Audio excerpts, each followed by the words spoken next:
ये रेनू की इकलौती बहू है। रेनू जो कि बिल्कुल सीधी सादी और पुराने ज़माने की औरत है, जिसे टेक्नोलॉजी, कंप्यूटर और मोबाइल की दूर दूर तक कोई समझ नहीं है। रेनू और अंजलि का आपस में बहुत अच्छा तालमेल है। ये देखकर सभी लोग उनसे जलते भी बहुत है। एक रोज़ रेनू अंजलि से कहती है, बहू, तुम दिन भर मोबाइल में क्या देखती रहती हो? विवेक भी फोन में घुसा रहता है। ऐसा क्या है इस फोन में?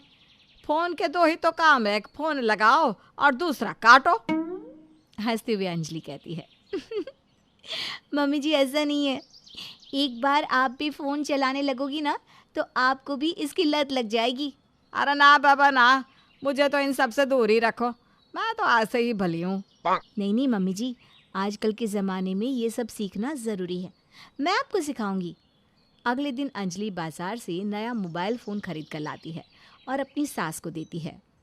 मम्मी जी, ये आपके लिए। इसमें मैंने कुछ लोगों के नंबर सेव कर दी है, जिससे आप हमेशा बातें करती रहती हैं। अरे मुझे इसकी ज़रूरत नहीं है बहू। मैं तुम लोगों के फ़ोन से ही बातें कर लूँगी ना। क्या मम्मी जी? रुकिए, मैं अभी आपको सिखाती हूँ। अंजलि मोबाइल में व्हाट्सएप ऐप और यूट्यूब चालू कर देती है और कहती है, ये देखिए मम्मी जी, ये व्हाट्सएप ऐप है।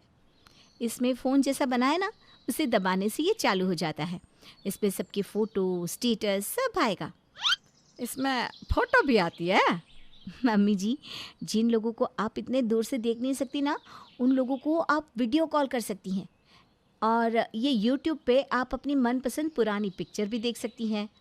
अंजलि रेनू को फ़ोन देकर चली जाती है और अंजलि दिन भर मोबाइल को देखती रहती है। कभी कुछ तो कभी कुछ करती रहती है। ये मोबाइल तो बहुत अच्छी चीज़ है। दूर बैठे अपनों से बात हो जाती है। और यूट्यूब पर तो मैं कितना कुछ देख सकती हूँ। अब दिन भर रेनू यूट्यूब चलाती रहती और माइक ऑन करके कहती, राजेश खन्ना के गाने।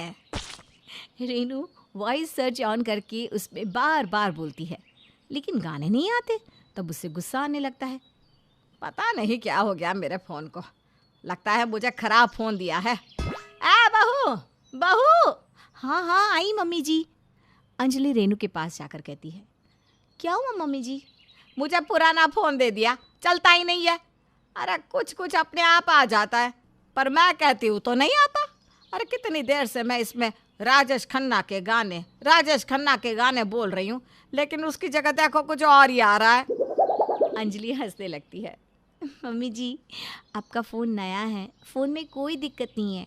आप जब ये वॉइस सर्च वाला बटन दबाती है ना, तब इसमें लिसनिंग आएगा यहाँ पर। तब आपको बोलना है, उसके पहले नहीं बोलना। अच्छा, रुक, करना दे मुझे। देख, मैं ना तुझे एक बार करके दिखाती हूँ। रेनू वैसा ही करती है जैसा अंजलि बताती है और राजेश खन्ना के गाने आ जाते हैं। अरे वाह, ये तो हो गया। अच्छा बहू, जैसा सब व्हाट्सएप पर स्टेटस डालते हैं ना, वैसा मुझे भी लगाना सिखाना। मैं भी रोज़ रोज़ लगाऊंगी। हाँ हाँ मम्मी जी, क्यों नहीं। मुझे सच में बहुत अच्छा लग रहा है कि आपको सीखने का कितना इंटरेस्ट है। अंजलि रेनू को स्टेटस लगाना सिखाती है। रेनू अब रोज़ नए नए स्टेटस लगाने लगती है और एक दिन उसका नेट पैक ख़त्म हो जाता है और उसके व्हाट्सएप पर ना किसी का स्टेटस डाउनलोड हो पाता है, ना ही वो कोई स्टेटस डाल पाती है। अरे पता नहीं क्या हो जाता है मेरे फ़ोन को। वो अंजलि के पास जाती है। अरे बहू, देख ना फ़ोन में क्या हो गया। मुझे कोई दूसरा फ़ोन दे दे। रोज़ रोज़ इसमें कुछ ना होता ही रहता है। अंजलि फ़ोन चेक करके कहती है, मम्मी जी, आपके फ़ोन को कुछ नहीं हुआ, बस नेट पैक ख़त्म हो गया है। अच्छा, तो रिचार्ज करवा दे। अब मम्मी जी, मेरे अकाउंट में पैसे नहीं है, शाम को ये आएंगे ना तब कर देंगे। अरे ये क्या बात हुई? अपने अकाउंट में पैसे रखने चाहिए ना। अब शाम तक विवेक का इंतज़ार करो। मैं हॉटस्पॉट ऑन कर देती हूँ। अब यह क्या होता है? मम्मी जी, मेरे हॉटस्पॉट ऑन करने से आपका नेट चलने लगेगा। मैं आपके फ़ोन में वाईफाई ऑन कर देती हूँ, आप नेट जोड़ लीजिए। अंजलि हॉटस्पॉट ऑन करके वाईफाई से कनेक्ट कर देती है और रेनू का नेट चलने लगता है। उसके चेहरे पर खुशी छा जाती है। अब मैं चला पाऊंगी मेरा फ़ोन। बस मम्मी जी, ज़्यादा दूर होने से कनेक्ट नहीं हो पाएगा। अरे तुझे फ़ोन की क्या ज़रूरत है? तू अपना फ़ोन हाल में ही छोड़ दे। अंजलि अपना फ़ोन हॉल में ही छोड़ देती है। रेनू एक छोटे बच्चे की तरह अंजलि के फ़ोन के पास ही बैठी रहती है और अपना फ़ोन चलाती रहती है। थोड़ी देर में अंजलि को एक कॉल आता है और वो फ़ोन उठा लेती है। अंजलि की कॉल उठाते ही रेनू का नेट काम करना बंद कर देता है। रेनू अब अंजलि के आगे पीछे घूमने लगती है। अरे बहू, मेरा फ़ोन नहीं चल रहा, तू रखना अपना फ़ोन, बाद में बात कर लेना। मम्मी जी, ये ज़रूरी कॉल है, अब थोड़ी देर रुक जाइए ना। रेनू मुंह बनाकर अंजलि को बार बार फ़ोन रखने के इशारे करती रहती है।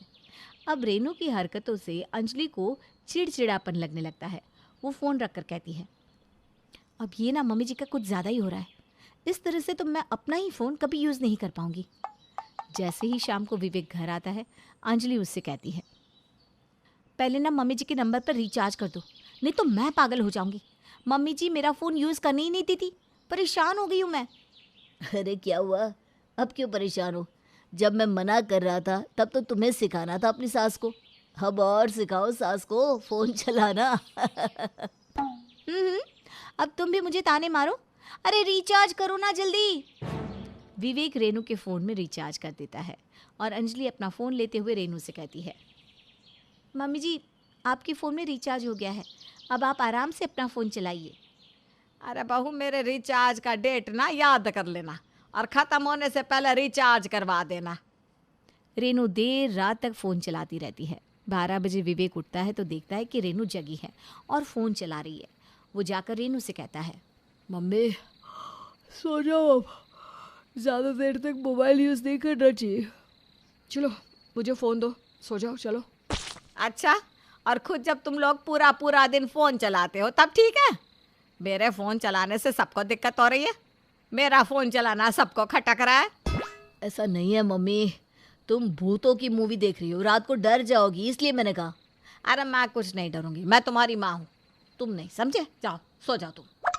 विवेक अंजलि से कहता है, तुम्हें मम्मी को ना फ़ोन सिखाना ही नहीं चाहिए था, अब झेलो तुम। अगले दिन सुबह उठने के साथ ही रेनू अंजलि से कहती है, बहू, जो तुम लोग ऑनलाइन सामान मंगवाते हो वह कैसे मंगवाते हो? मुझे भी सीखना है।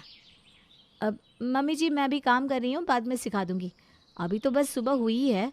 हाँ, मेरे काम में तो यही बोलेंगे ना सब।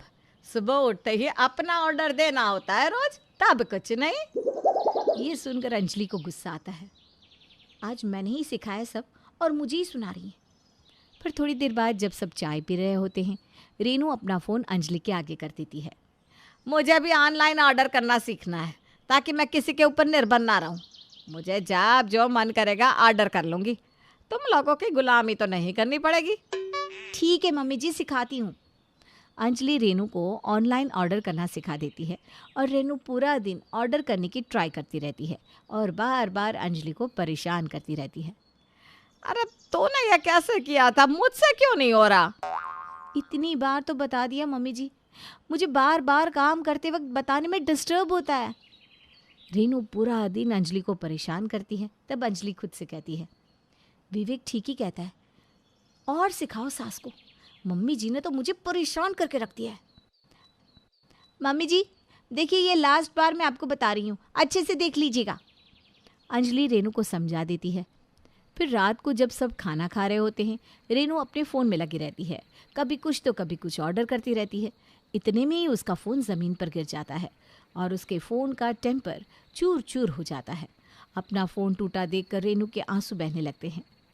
मुझे सस्ता फ़ोन ला के दिया है, एक बार गिरते ही इसका स्क्रीन चूर चूर हो गया। विवेक उठता है और फ़ोन का टेम्पर हटाकर रेनू के हाथों में रख देता है। मम्मी फ़ोन टूटा नहीं है, बस टेम्पर गया था। अब की बहू ने आपको सब कुछ सिखाया है, लेकिन ये सिखाना भूल गई। रेनू ज़ोर ज़ोर से हंसने लगती है। मेरी बहू ने मुझे सब कुछ सिखाया है, ऐसा तो कोई सिखा भी नहीं सकता। हाँ, अब नहीं कहोगे ना विवेक, सास को और सिखाओ। नहीं नहीं, मैं तुम दोनों के बीच में कुछ नहीं कहूँगा आपसे। इतने में ही रेनू बोल पड़ती है, ए बहू, मुझे वो रील्स बनाना सिखा देना। विवेक और अंजलि अपने सिर पर हाथ रख लेते हैं और विवेक कहता है, अब कुछ मत सिखाओ मम्मी को,